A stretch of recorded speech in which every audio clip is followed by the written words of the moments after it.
Many would say you are the top scholar in the historical evidence for the resurrection of Jesus. And I want to know what sort of research you've been focusing on over the past decade or so. Past decade, this is a silly way the story started, but I thought, I wrote my doctoral dissertation in 1976. I thought, I'm letting these sources go by and I need to update my bibliography. So I started what was a very small effort to maybe get the hottest 100 or 200 works and update my bib. And I kept going and going and going, and it's become kind of a get all the major works from 1975 to the present in French, German, English, and try to categorize them, see what's being done, what trends are out there, and what's the state of resurrection research. So that's been my main research project for years. And so when we're talking about researching the sources, are these just Christian scholars or what's going on here? Well, the only thing I require is that they be academics in the field. Now, I defined critical scholars in my definition. Generally, I make exceptions because some guys deserve more than this, but for the most part, I think terminal degree, peer-reviewed publications, and they've done work in this field enough that they can be said, I don't want to say an insider, that's too small a group, but they can speak where scholarship is and not just go off one way or the other. I don't want them to preach a sermon, and I don't want them to say silly critical things on the other end that can't be, backed up. So I'm looking for scholarship on these issues. Who knows what they're talking about? But I don't care what their views are. I don't care how skeptical, liberal, moderate, or conservative they are. So this would include atheist scholars, agnostic scholars? Absolutely. Agnostics, Bart Ehrman, any of those kind of guys. Now, what's interesting is that when we talk about the historical Jesus, there is something of a consensus on certain facts about Jesus and even about after his death. What are some of the most important things that scholars in general, regardless of their theological background, would agree on? Well, I use what I call a minimal facts methodology, and I emphasize it's a methodology. It's a way to go about parsing your verbs, so to speak. It's not a what's right and what's wrong necessarily, but it's a basis from which to tell what those data are. And I would say the core, and I changed the numbers because nobody only allows this small number of facts. I would say Jesus died by crucifixion. Afterwards, his disciples, if you want me to stretch it out just a little bit, his disciples experienced despair, had a normal psychological reaction, my world's over, I've been doing this for 3 years, golly, what am I going to go back to? Thirdly, they had experiences which they believe were appearances of the risen Jesus. Fourthly, it turned their life upside down to the point where they were willing to die for this message. Now, I'll stop right there real quickly because a lot of people say, well, today we know people are willing to die for just about anything, and it could be an atheistic politicals. I mean, sure, people have died for communism, and yes, I think that's the answer. But here's the difference. People die today for ideologies. Nobody knows Karl Marx. Nobody knows Muhammad. Nobody knows Jesus. They die for ideologies. And on the resurrection, when you have the original apostles' testimony, here's the difference. They are the only people in space and time history who can answer the question of most likely what occurred with regard to Jesus after his death. Did you see him? Now, I could die for the fact that Peter believed he saw the risen Jesus, but I'd rather ask Peter than me. So the difference is if they're willing to die for it, that says they're utterly convinced they saw the risen Jesus. Now, other things could have happened, but once you have these guys being totally sold out, which everyone concedes, now we have a basis from which to deal with the other data. Then I would say the Apostle Paul, who became a believer because he saw the risen Jesus, and I usually put James in there. I'd say that James is and the last one, this all happened very, very early.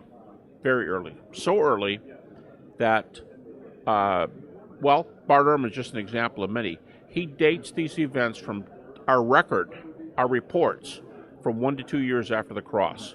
Not 40 years later with the gospel, or 60 with the Gospel of John, but 1 to 2 years after the cross. That's probably the most exciting research emphasis in the last few decades. We have the guys who claim to see him from very, very early. And so when we talk about, you've already said this, but I just want it for emphasis. When we talk about scholars on their view that Jesus' apostles were convinced that he had appeared to them, that's not just the Christian view. That's the atheist, the agnostic, everyone. Absolutely. I don't know virtually anybody who's in my category, terminal degree, peer-reviewed publication, studied the area, would be recognized as a name in this field, who would deny it.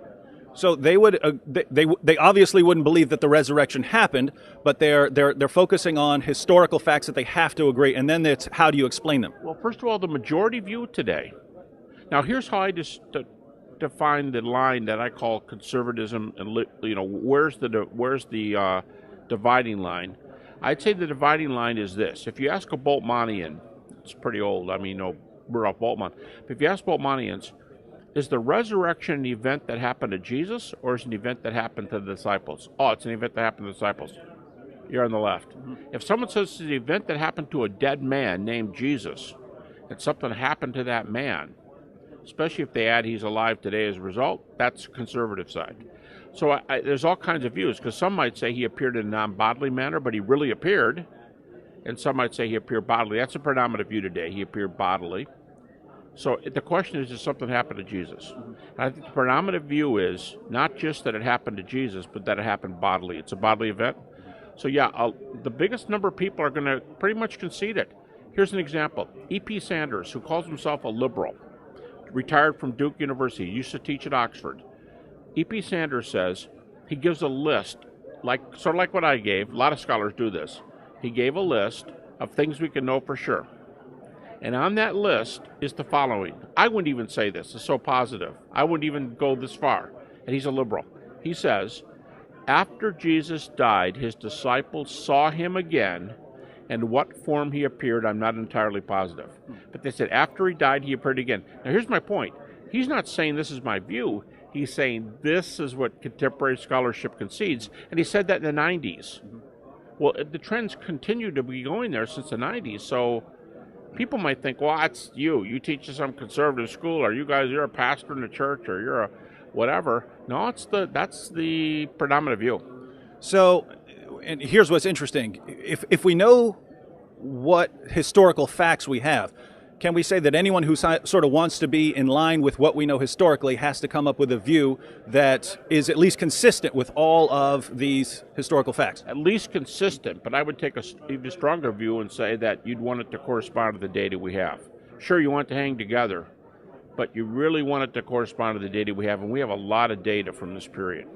All right, now I want to go in a slightly different direction and mention briefly Islam. I deal a lot with Muslims, and the Islamic view of Jesus is that he preached Islam. He went around preaching Islam. He was successful somewhat. He won followers who converted to Islam. But then when there was a plot to kill him, he was taken to heaven. There was a replacement.